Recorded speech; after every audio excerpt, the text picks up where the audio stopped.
अस्सलाम वालेकुम नाजरीन, आप देख रहे हैं JN न्यूज़ और मैं हूं आपकी होस्ट रुबीना चौधरी। सबसे पहले नजर डालते हैं आज की अहम खबरों पर। हासिलपुर से हमारे नुमाइंदे याकूब रजा की रिपोर्ट के मुताबिक मार्का हक बुनियादुल मरसूस की शानदार कामयाबी और पाक अफवाह से इजहार यकजहती के सिलसिले में हासिलपुर में एक अज़ीमुश्शान रैली का इनेकाद किया गया, जिसमें शहरियों, ताजरों, वकला, तलबा, नौजवानों, समाजी मजहबी शख्सियात और मुख्तलिफ शबाए ज़िंदगी से ताल्लुक़ रखने वाले अफराद ने बड़ी तादाद में शिरकत की। रैली की क़यादत मोहम्मद आसिम याज़राई ने की। रैली के शुरका ने कौमी परचम, बैनर्स और प्ले कार्ड उठा रखे थे, जिन पर पाक फ़ौज के हक़ में नारे और कौमी यकजहती के पैगाम दर्ज थे। रैली का आगाज़ बहावलपुर चौक हासिलपुर से हुआ और ये शहर के मुख्तलिफ बाज़ारों और शाहराहों से होते हुए अपने अख्ताम को पहुँची।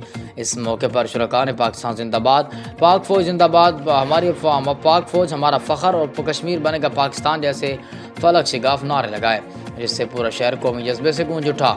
जमात अहले सुन्नत की जानिब से रैली मदरसा मिफ्ताहुल उलूम से मौलाना मोहम्मद यार सईदी की क़यादत में निकाली गई, जो बाद अज़ां मरकज़ी रैली में शामिल हुई।